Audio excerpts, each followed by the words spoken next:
C'est sûr que quand on est quand même dans une culture du jeunisme, anti-âge, où on rejette, où le vieux est mis à l'écart. On vit dans un monde de l'image, de l'instant, de la performance, de la productivité. C'est sûr qu'à partir du moment déjà où le vieux est exclu, si en plus il est malade, donc l'idée c'est de cibler les ressources et ensuite de maintenir un environnement affectif qui soit suffisamment contenant, sécure, pour que ces ressources puissent non seulement être développées, mais aussi pour en créer des nouvelles. D'ailleurs, si c'est un sujet qui est pas encore à mon goût abordé, en tout cas, c'est pas très sexy aujourd'hui de travailler en géronto. Ça attire pas beaucoup de monde, ça et le soin pâle. Euh, c'est pas un domaine dans lequel on a tous envie de travailler, et pourtant, on peut être particulièrement surpris de tout ce qu'on arrive à faire à partir du moment où on se nettoie de toutes nos croyances, en fait. Et bienvenue sur le podcast Thérapie Entrepreneuriat. Pour commencer, je voulais faire un gros merci à tous ceux qui écoutent, tous ceux et celles qui écoutent, et un merci encore plus particulier à ceux qui prennent le temps d'envoyer un petit message pour dire ce qu'ils en ont pensé, ce qui leur a plu, déplu, sur quoi ils sont d'accord, etc. Merci, c'est toujours chouette d'avoir des retours de votre part. Ensuite, petite partie promotion personnelle. On a mis en place, avec l'équipe d'Oser se lancer, on a mis en place les packs de masterclass. Donc les packs de masterclass, qu'est-ce que c'est ? Ce sont des replays de masterclass qui ont été faits dans le programme. Donc une fois par mois, il y a un expert qui vient nous parler de son domaine d'expertise. Donc ça par exemple Jean Dupré qui est venu parler du questionnement, ou Pank qui est venu parler du cadre et de la posture. Et on a trié ces packs de replay en gros thèmes. Donc il y a un thème plus sur les techniques de l'hypnose. Et pour ça, vous avez aussi la masterclass de Manu Winter sur l'hypnose profonde qui, elle, est accessible au public. Elle est sur la chaîne YouTube, je la mettrai dans la description. Si vous ne l'avez pas encore écoutée, allez-y, elle est très intéressante. Ensuite, on a mis un pack qui est plus sur l'expertise, mais tout ce qui tourne autour de l'accompagnement, donc le questionnement, le cadre, la posture, etc. Là, pareil, vous avez un replay qui est accessible pour tous de Laurent Bertin qui est venu parler de la responsabilité individuelle de l'accompagnant. Et ça va encore plus loin que ça parle questionnement, ça parle posture, etc. Donc ça, c'est aussi accessible. Je vous mets le lien en dessous dans la description. Et puis enfin, vous avez un pack de replay qui, lui, est plus sur le développement d'activité et ce qu'on peut faire dans le développement d'activité. Donc, il y a par exemple Nadia Abdelmessé qui vient parler de comment écrire des articles. Il y a Sarah Joban sur créer un atelier qui accroche. Il y a Cédric Legac sur les pubs Google. Bref, il y a pas mal de choses. Ça va vous permettre à vous de progresser dans votre pratique, notamment si vous êtes débutant. Ça va vous permettre de progresser dans votre pratique, que ce soit en termes techniques, en termes de posture, de cadre, etc. Et puis ça va vous permettre aussi de faire venir plus de monde dans votre cabinet si vous voulez par exemple développer des ateliers ou faire de la pub sur Google. Ça ne remplace évidemment pas des formations, mais c'est quand même des apports très intéressants. Chaque masterclass dure 1 heure, 1 heure et demie. Et puis dans tous les packs, vous avez des bonus. Donc je vous invite à aller voir la page dans la description ci-dessous. Voilà pour le moment pub personnel. Ensuite, l'invitée d'aujourd'hui, c'est Sandra Dashraoui. Sandra, elle travaille en hypnose et gérontologie et en psychotrauma, donc on fait des liens entre les deux. C'est un sujet, l'hypnose et la géronto, qui est pas très souvent abordé. J'ai pas l'impression qu'il y ait beaucoup de gens qui bossent là-dedans, ou en tout cas personnellement, je n'en connais pas beaucoup, j'ai ce biais-là. Donc, j'avais à cœur d'accueillir Sandra et je trouve que l'enregistrement est très sympa, donc je vous laisse écouter et vous souhaite une bonne écoute. Alors, salut Sandra, et merci beaucoup d'avoir accepté l'invitation pour venir nous parler de hypnose et gérontologie. Salut. Merci à toi de m'avoir invitée. C'est un plaisir. Alors, à la base, on avait dit hypnose et gérontologie, et en fait, en discutant juste avant, tu m'as dit que tu étais spécialisée dans le psychotrauma, donc on fera sûrement des ponts entre les deux. Et alors, pour te présenter rapidement, toi, tu es psychologue, Oui, hypno, tu as oui, écrit un livre qui s'appelle Guide pratique d'hypnose en gérontologie, Alzheimer au pays des merveilles. c'est ça. Voilà. Oui. Comment t'en es arrivée à faire de l'hypnose et à te spécialiser, que ce soit dans le psychotrauma ou la géronto? Alors, comment j'en suis arrivée là? Déjà, initialement, avec la psycho, très vite, pendant mes études, en fait, je faisais des petits boulots, des jobs où j'étais aide à domicile. Puis j'ai un lien très, très, très fort à mes deux grands-mères. Et en fait, en étant en contact des personnes plus âgées et en étant étudiante en psycho, bah, je me suis vite dirigée vers la gérontologie clinique. Et donc, j'ai fait mon master. Et étant d'origine chilienne, tunisienne, j'ai surtout fait mes études et mes recherches dans l'interculturel, le transculturel. Et la question que je me posais, c'était, en prenant pour exemple la maladie d'Alzheimer, je me demandais si finalement l'expression des troubles, la symptomatologie était la même d'un pays à l'autre, d'une culture à l'autre. Est-ce que l'expression des troubles était sensiblement la même ou pas? Est-ce qu'on pouvait vraiment établir des diagnostics communs, en tout cas des tableaux cliniques communs? Et de voir ensuite, puisque la façon dont on traite nos vieux selon la culture, la politique, l'économie d'un pays est très différente. Donc, je voulais voir un petit peu quelles étaient les stratégies qui pouvaient marcher d'un pays à l'autre, d'une culture à l'autre aussi, les stratégies OK. thérapeutiques. Et donc alors la réponse? Est-ce que c'est pareil, est-ce que la Alors, symptomatologie est la même, suivant les pays, suivant les cultures? Oui et non, forcément. Normal. Voilà, surtout en recherche, c'est un peu ça le jeu, c'est-à-dire qu'on cherche quelque chose, puis on trouve autre chose. On affirme une hypothèse, et puis le but, c'est quand même de l'infirmer pour voir ce qui en ressort.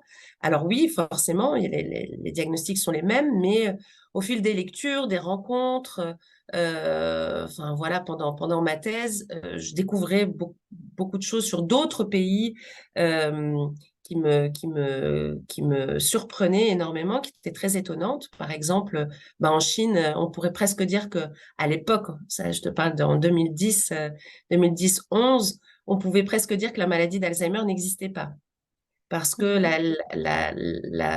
OK. culturellement, un vieux, si finalement il perd la mémoire, s'il se sent un peu désorienté, s'il déambule, on se dit c'est pas grave. Donc on a une façon de l'aborder qui est totalement différente. Il est beaucoup moins médicalisé, beaucoup moins étiqueté ou en tout cas défini selon sa maladie parce que on croit dans certaines cultures, celle-là en l'occurrence, qu'il y a un cycle de vie, que de toute façon, le vieux qui meurt se réincarne en le bébé qui naîtra.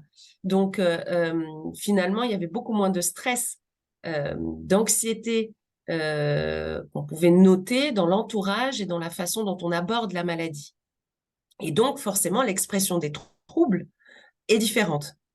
Donc, c'est dire combien, finalement, la façon dont on traite, dont on perçoit la maladie, va déterminer la façon dont on traite les patients. Mmh. Et donc, ça va déterminer aussi l'expression des troubles et donc même la définition même de la maladie. OK. Voilà. OK, et Ouais. donc nous qui mettons beaucoup d'importance à vivre le plus longtemps possible, en fait, dans notre société, à combattre les maladies et pas du tout dans cette idée qu'on va se réincarner, quelque Mm. part, Oui. quand on y met plus d'importance comme ça alors je pense que c'est pas facile à répondre, mais ça aggrave les troubles ou ça fait qu'on Bah, vit moins bien sa maladie, j'imagine déjà? c'est sûr que quand on est quand même dans une culture du jeunisme, anti-âge, où on rejette, où le vieux est mis à l'écart. On vit dans un monde de l'image, de l'instant, de la performance, de la productivité. C'est sûr qu'à partir du moment déjà où le vieux est exclu, si en plus il est malade, forcément, avec toutes les plus belles intentions du monde de le sauver, par exemple, ou en tout cas de bien le traiter, il n'empêche que ça va beaucoup déterminer euh, finalement son savoir affectif.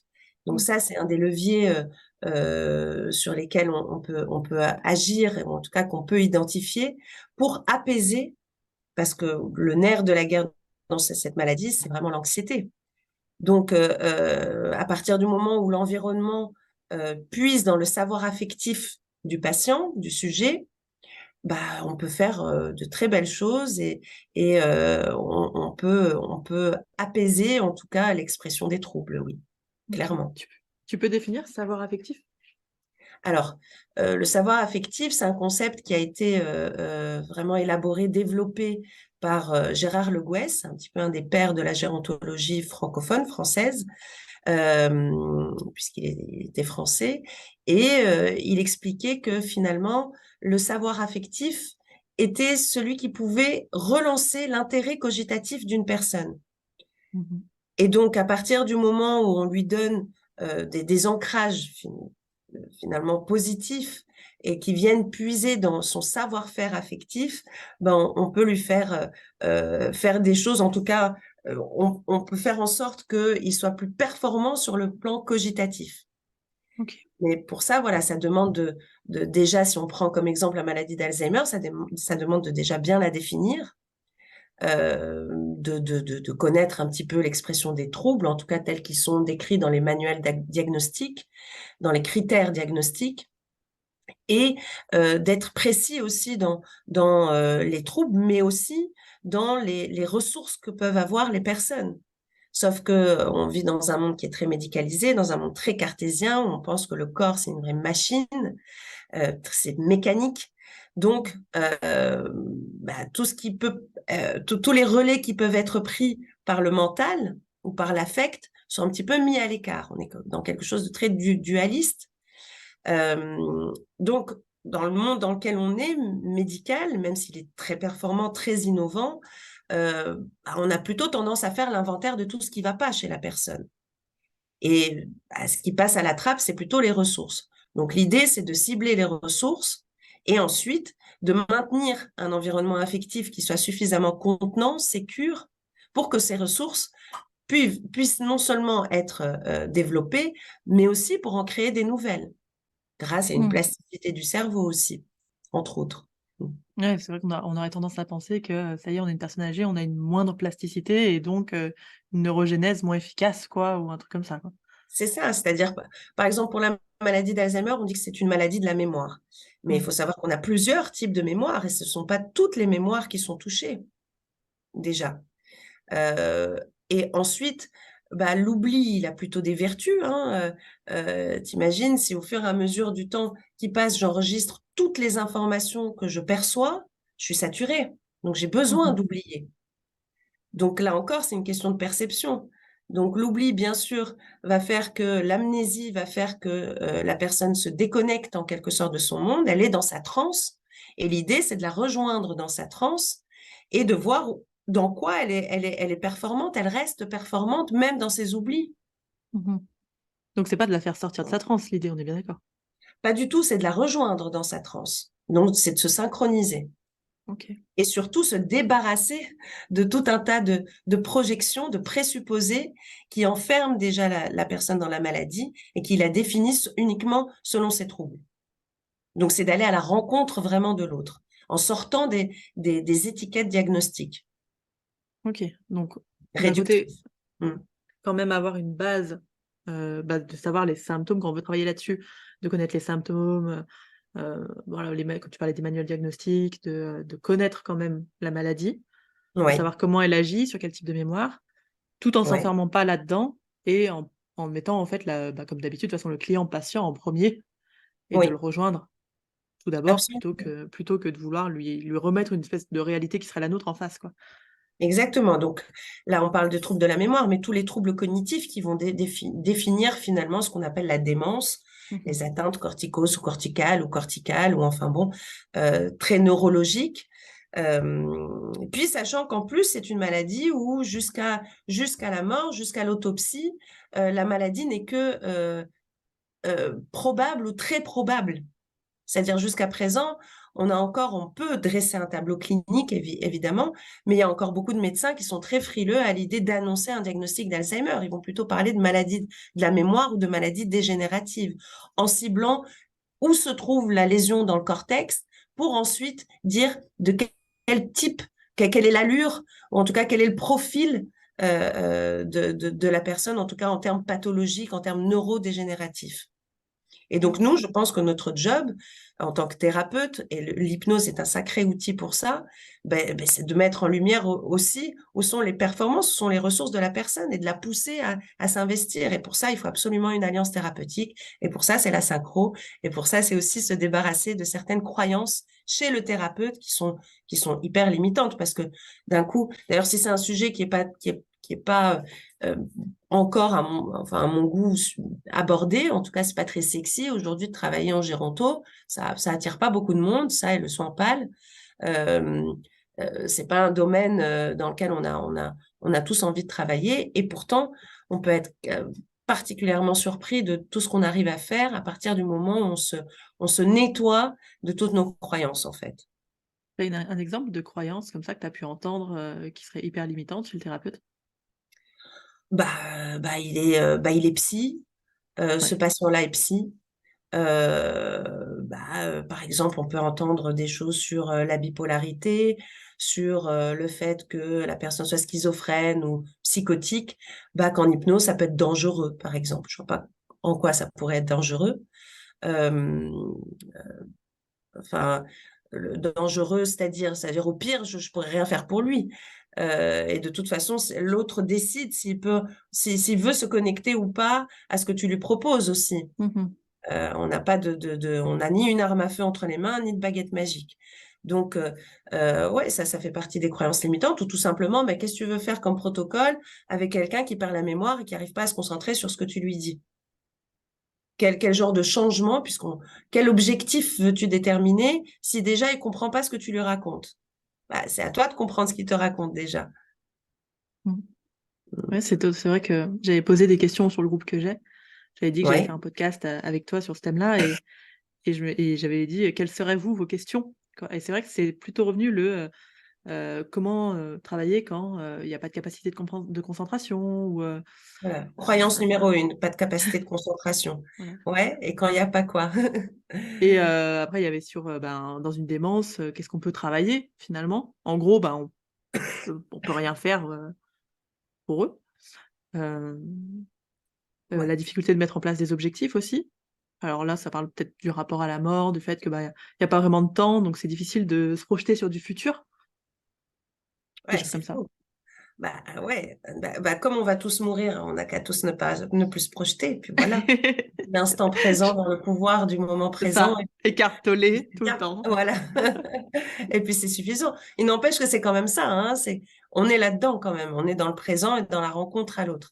Après, quand on travaille en géronto, on parle de globalité, comme pour toute problématique psychopathologique ou autre.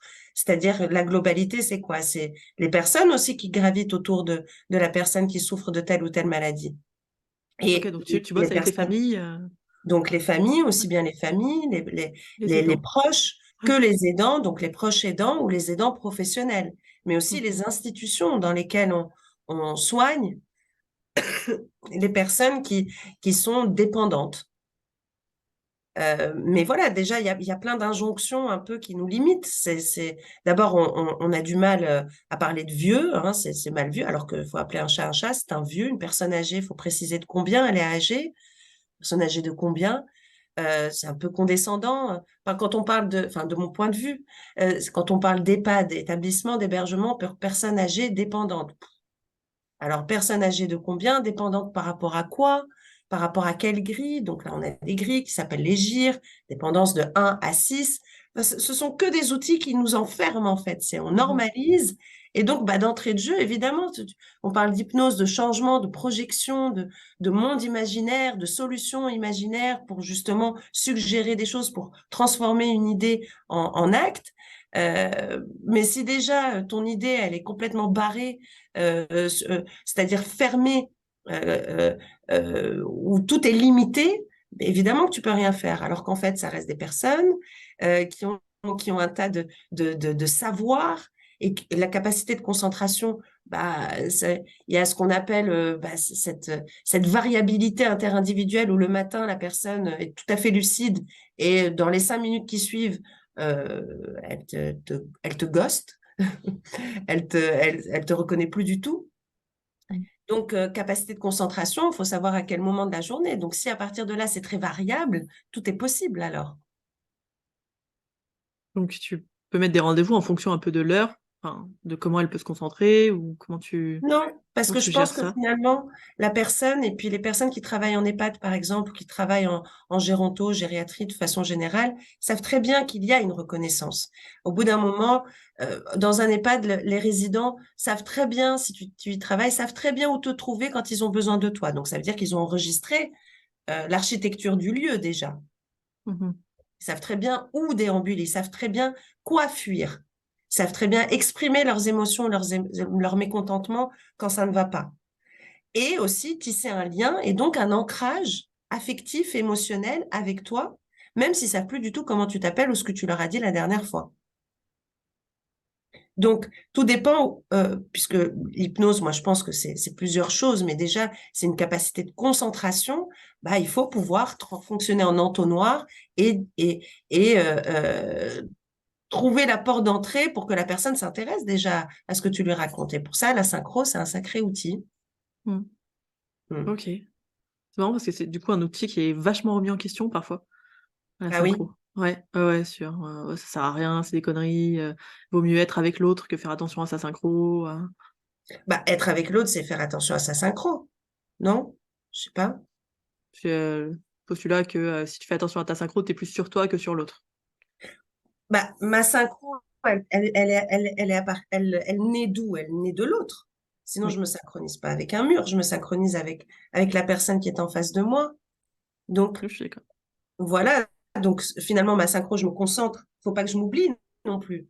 Là-dedans, à coûte que coûte, perdre, par exemple, le dialogue, perdre euh, mon calibrage, perdre tout ça. Mais sur le coup, je me synchronise, je lâche prise par rapport à qui je suis là pour danser le même rythme que l'autre.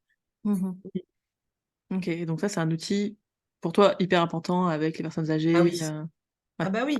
C'est-à-dire que si je me synchronise pas, déjà, je reste dans mes croyances. Je vais pas ouais. rencontrer l'autre. Ensuite, parfois la synchro dans ce genre de problématique peut être particulièrement violente parce que bah, rester assis à faire le même mouvement ou à avoir le regard perdu je ne sais où tout en restant connecté, c'est très compliqué, ça demande beaucoup de patience. Ça demande beaucoup d'observation et ça demande à faire face à ses pires angoisses déjà concernant sa propre mort ou sa propre maladie ou la potentialité d'une maladie chronique ou d'être face simplement à la déchéance. Moi, c'était ce que je pensais tout à l'heure. Je me disais, moi, j'ai travaillé avec des personnes âgées et je me Mhm. suis rendu compte à chaque fois que ça m'angoissait vraiment je savais pas quoi bosser avec elles parce que j'avais l'impression que c'était la fin de tout, quoi. Mhm. Et en effet, comme tu dis, mes propres croyances me limitent complètement pour travailler avec ce public pour l'instant. Ouais.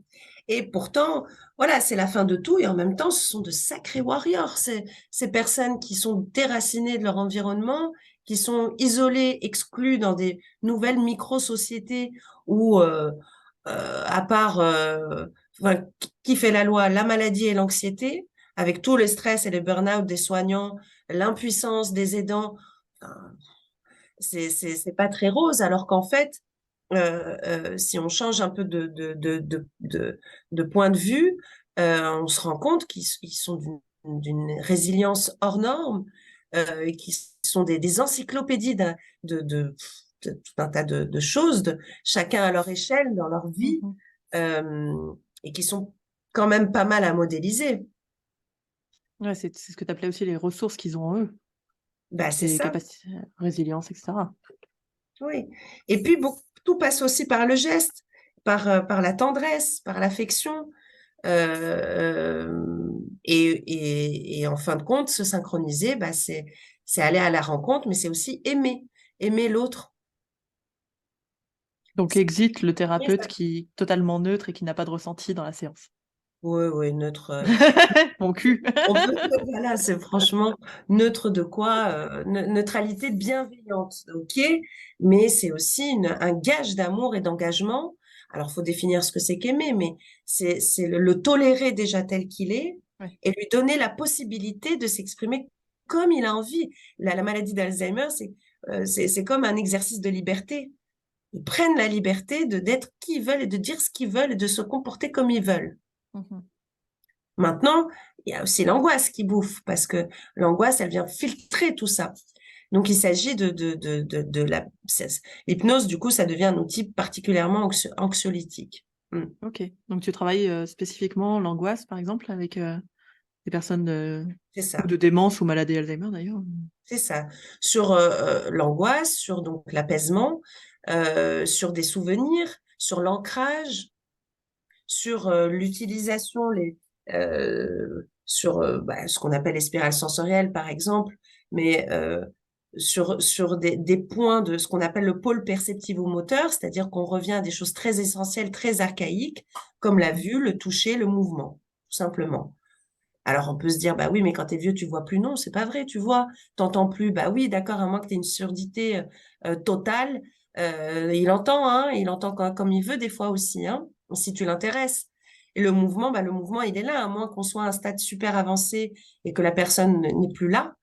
Mm. Mais il y a encore de la vie psychique. Là aussi, c'est encore autre chose, c'est d'autres techniques. Après, ce sont des choses très basiques. Je pense que déjà, l'hypnose, elle est surtout à travailler sur les croyances et sur les personnes qui gravitent autour des patients ou des clients ou des sujets.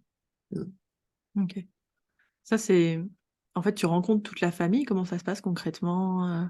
Tu rencontres des aidants, Ouais, tu alors, travailles- bon, moi, j'intervenais essentiellement, donc là, au tout début, quand je me suis formée à l'hypnose, j'étais en hôpital à la PHP, Pitié Salpêtrière Charlefoix. Et là, j'ai eu de la chance, j'ai eu carte blanche pour essayer toutes les techniques que je voulais. Et donc, je me suis vite rendu compte que, bah, oui, ça pouvait bien fonctionner pour certaines choses qu'il y avait à réadapter avec les patients hospitalisés, mais qu'il fallait surtout travailler les croyances et les présupposés et les interactions et puis surtout le bien-être des soignants. Mm. Et ensuite, et bien sûr, les proches aidants. Ouais, sacré boulot, là. Ouais. Et J'allais du coup, dire, c'est ça vrai, fait du monde, hein. ça fait du monde et Ouais, c'est vrai que parfois, bah, en cabinet, je peux être amenée à recevoir pas du tout la personne qui a reçu le diagnostic, mais plutôt son proche, ouais. qui est en train de faire un deuil blanc, c'est-à-dire qui ne reconnaît plus Ok, le patient reconnaît plus son compagnon ou sa compagne, mais le compagnon ne reconnaît plus non plus le Mm. patient. Donc, il y a tout un deuil blanc qui réactualise tout un tas de douleurs, euh, d'angoisses aussi, sur lesquelles on peut travailler clairement en hypnose, oui. Dire au Ok. revoir à quelque chose et accueillir autre chose. Mais C'est difficile ce passage hein, d'accueil. Moi, enfin, typiquement, là, bien je sûr. fais bien de projection parce qu'on est dans ce cas-là avec mon grand-père. Et j'avais vu, lu un article de Namir Abdelmessé qui faisait un article magnifique sur son père où il disait c'est comme un tableau qui s'efface. Et Oui, on a tendance à voir ce qui s'efface complètement, voilà, mais à pas du tout vouloir accueillir ce qui vient, en fait. qui va se dessiner. Ouais, complètement. C'est comme si plus rien ne se dessinait. Mm. Alors qu'en fait, si, t'as raison, en effet, il y a autre chose qui se dessine à la place. Oui, c'est un véritable exercice de liberté parce que du coup, tu vas te rencontrer toi-même déjà et Mhm. tu vas te confronter à tes pires angoisses.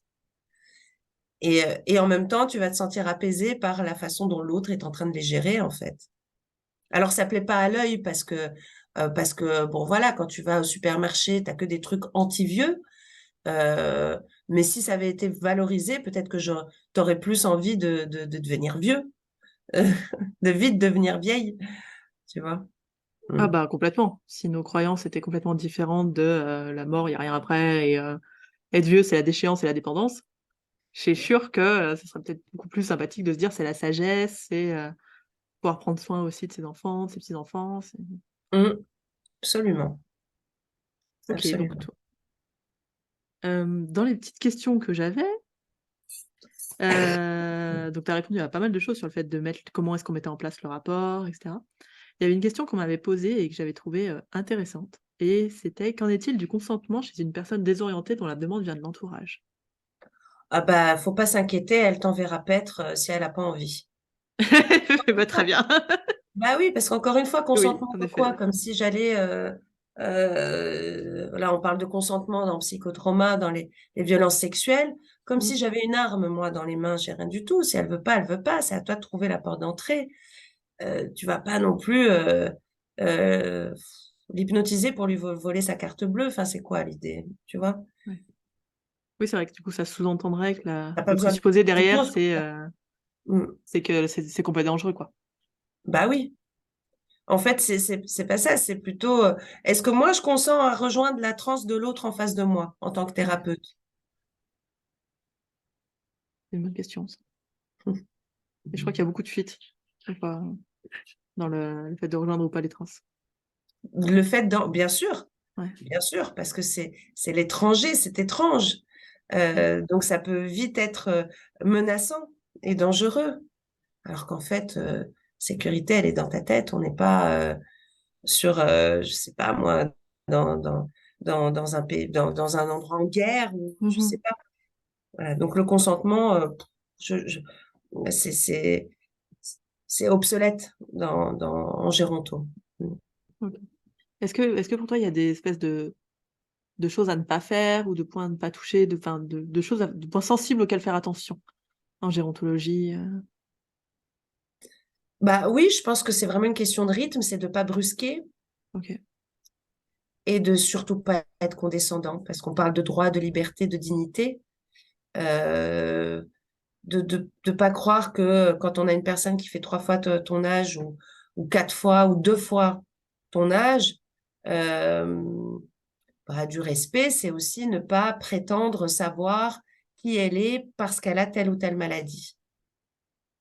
Je me prends une claque là, parce que je me rends compte que j'ai été condescendante à des moments, mais d'une façon.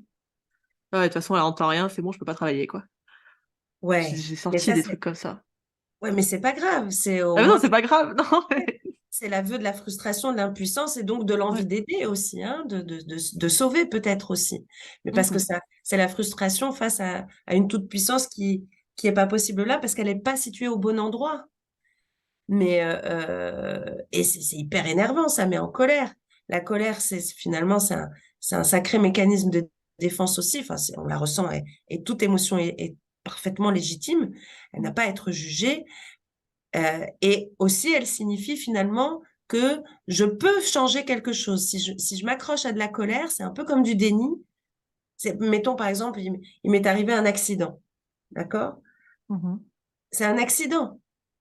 Mais je vais me mettre en colère contre, je sais pas, le chauffeur de celui qui m'a renversé. Imaginons que ce soit un accident de la voie. Mais c'est un accident. Oui, je peux lui en vouloir, mais cette colère finalement me maintient dans l'espoir que quelque chose ne se soit pas produit et dans l'espoir que quelque chose se change. Mais non, ça y est, c'est foutu. Donc la tristesse plutôt, elle est, euh, elle est plus dangereuse même parce que, c'est-à-dire qu'elle t'oblige à accepter la réalité. Donc tu te connectes à la réalité, mais du coup c'est là aussi que tu peux être condescendant. Elle est là aussi la condescendance, c'est de vouloir faire pour l'autre. Et c'est ce qu'on voit très souvent dans le monde en gérontologie, c'est quand la personne n'y arrive pas, hop, on prend la cuillère, on va lui Oui. mettre à la bouche. Hop, t'arrives pas à t'habiller, bah tiens, allez, dépêche-toi. Pourquoi? Il veut pas s'habiller, il veut mettre son pantalon dans les bras, bah il fait ce qu'il veut en fait. Alors pour sa dignité, d'accord, peut-être que c'est pas top, mais je pense qu'on peut tous travailler en bonne intelligence pour jauger entre la liberté, la dignité et surtout l'humilité en tant qu'accompagnant. Hmm. Mm. Pas facile. Pas Pas facile. facile. Et pour ça, bah, tu te synchronises pour voir un peu Ouais. ce que ça donne.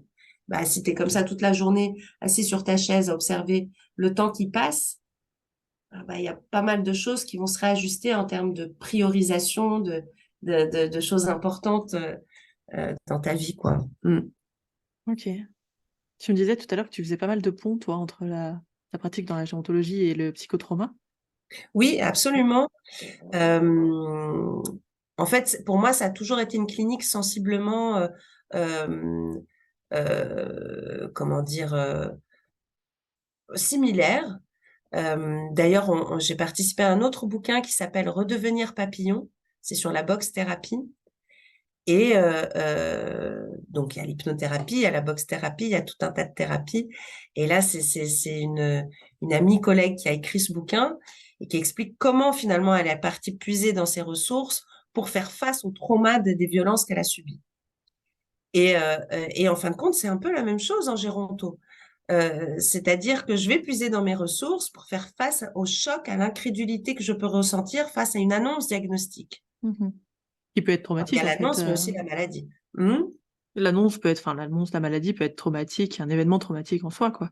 Bien sûr, surtout quand on sait que c'est incurable, Ouais. dégénératif, chronique, et en plus c'est insidieux, c'est-à-dire ça peut arriver à n'importe qui, n'importe quand. Il y a la forme génétique, donc bah voilà, ça fait pas rêver, ça fait peur. Donc forcément face à ça, t'es sidéré, ça crée un Mm. vide. Dans quoi tu vas puiser? Surtout si on est habitué à médicaliser, à cibler tout ce qui va pas. Mais c'est une très bonne question. Dans quoi tu vas puiser? J'en Je vais sais rien. cibler dans ce qui y a Ouais. comme ressource. Je suis pas que Ouais. quelque chose qui va pas, qui marche pas. Je sais pas, par exemple, si on prend la mécanique, si on reste super cartésien, je prends une voiture, bon, bah, elle est fichue, j'ai un joint de culage, je sais pas, c'est foutu, mais les pièces détachées, je vais pas tout jeter à la poubelle. Mhm. Si ça se trouve, je vais même créer un truc avec une imprimante 3D, un nouvel appareil qui va rouler autrement grâce aux roues et à toutes les pièces détachées que je vais réassembler. À toi d'être Mm. créatif si tu y crois. C'est fou ce que ça doit te faire travailler à toi, en tant que personne, en fait, même, je vais dire d'accompagnant, mais en tant qu'humain, tout ce que toi, Oui. tu travailles via ta pratique, enfin, que ce soit en termes, après, je sais Mm. pas trop si tu adhères à la chose, mais de transfert, de prendre compte de transfert, c'est... Oui. Bah, comme il dit Fabrice Midal, là, il faut se foutre la paix et Ouais. vraiment le prendre comme une aventure à chaque fois, c'est-à-dire une exploration, plutôt une expédition où tu vas explorer tout ce que tu peux découvrir et t'émerveiller si tu lâches prise, tu t'émerveilles aussi.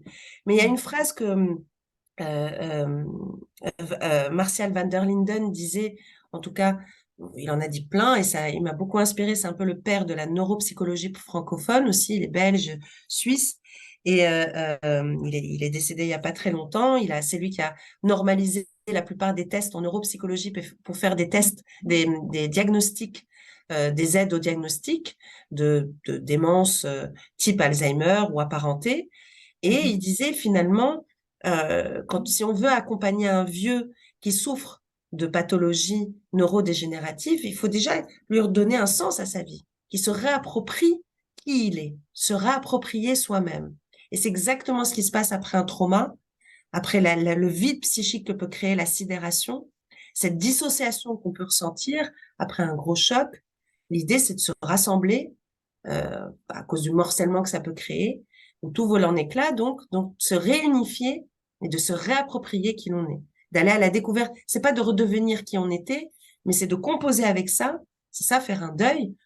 Ça veut pas dire qu'on arrête de souffrir, mais ça veut dire qu'on est disponible pour faire de la place à ce qui pourrait me faire du bien, et donc Mhm. j'apprends à être différemment. J'apprends à me réunifier, à savoir qui je suis. Ok. Et c'est pareil dans la maladie d'Alzheimer. Quand on parle Ouais. de deuil blanc, bah voilà, ça devient une autre personne. Ok, mais ça reste elle. C'est une personne qui se transforme comme nous, en fait, depuis qu'on est né. Mm. Mm. Et je ne suis Ok. pas qu'une victime, ou je ne suis pas que un malade d'Alzheimer. Même tout travailler ce côté identitaire finalement avec les gens Complètement. Mm. sur qui ils sont, qui ils deviennent. Exactement. Ok. Des angoisses identitaires.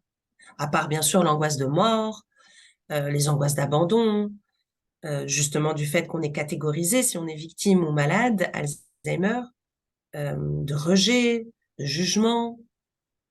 Mm. Ok. Tout ça, Bon. ça a trait au soi et à ce qu'on peut appeler aussi la colonne vertébrale de confiance, l'amour de soi, l'estime de soi, la confiance en soi, l'affirmation de soi. Et Ouais. ça, quand on a été sous le choc, on a besoin d'être recentré, rasséréné, rassuré sur ses propres ressources et les ressources extérieures que les autres vont m'offrir grâce à ça. Mhm. Mm. Ouais, d'où tu parlais d'entourage soutenant, quoi. Oui, qui va puiser dans le savoir affectif. Oui, et non pas un entourage qui peut t'enfermer parce qu'il veut faire à ta place, parce que Parce qu'il est agacé, parce qu'il ouais, t'a parce qu'il répété est quatre ouais. fois. Voilà, Ou tu lui parce qu'il répètes. a peur, hein, ou parce qu'il a peur de. Et pourquoi? Parce qu'il a peur. Pourquoi? Ouais. Cyrulnik, il en parle très bien, justement. Il a parlé du fait qu'en Chine, la maladie d'Alzheimer, elle n'existe pas.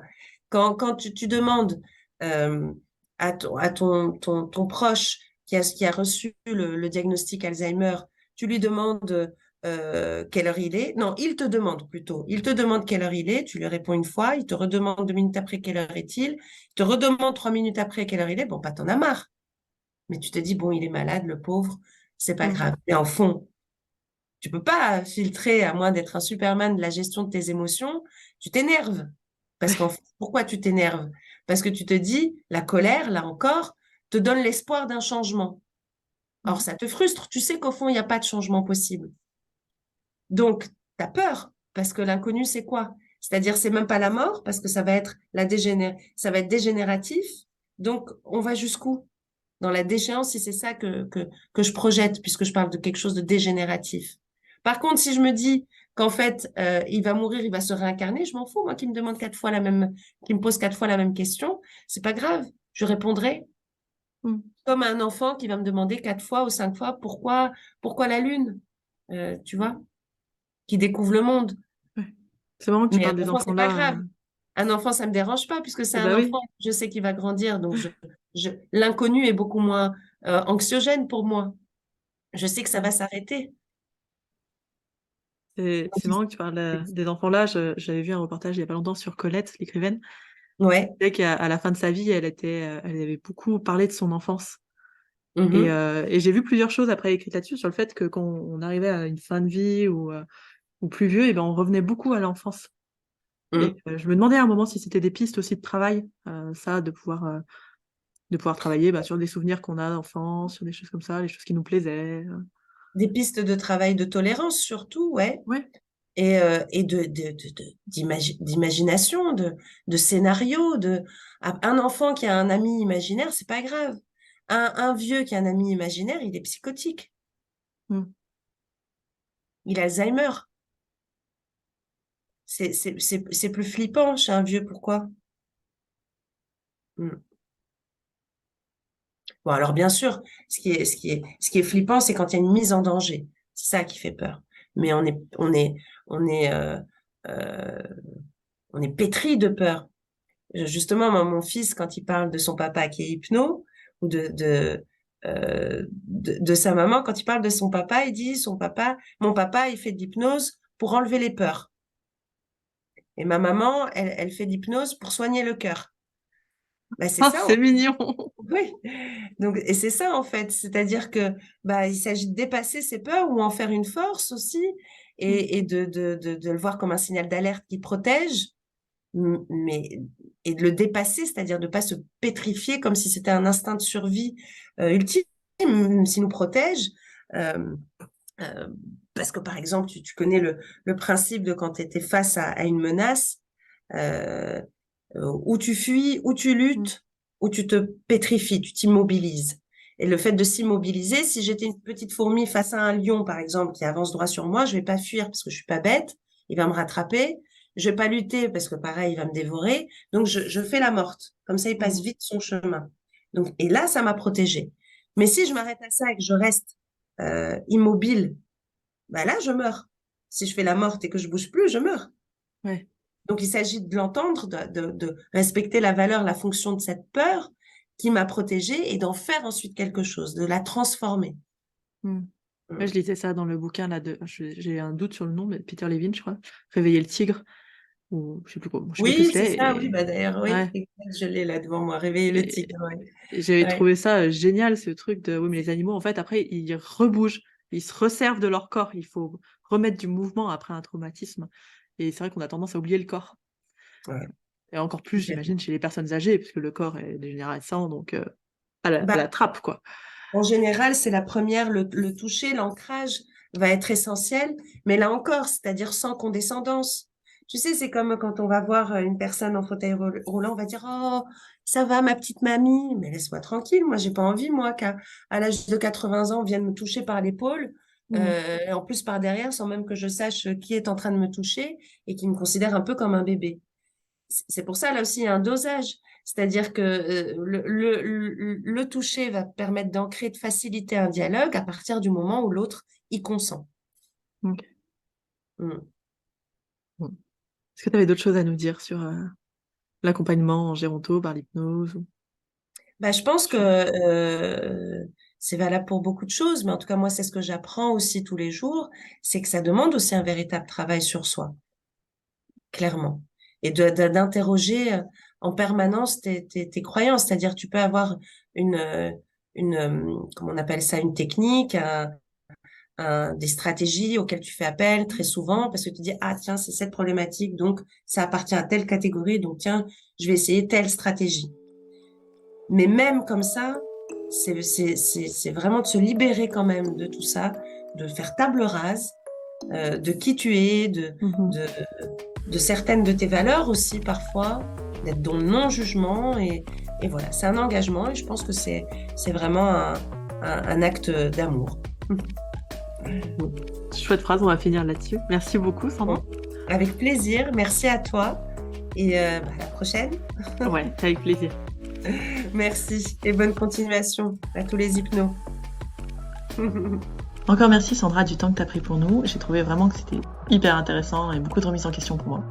Les ressources qui ont été évoquées, si vous voulez aussi retrouver la chaîne YouTube de Sandra, son livre, le livre dans lequel elle est intervenue, c'est tout dans la description comme d'habitude. Je vous souhaite à tous une très bonne journée. Merci pour votre écoute et prenez soin de vous.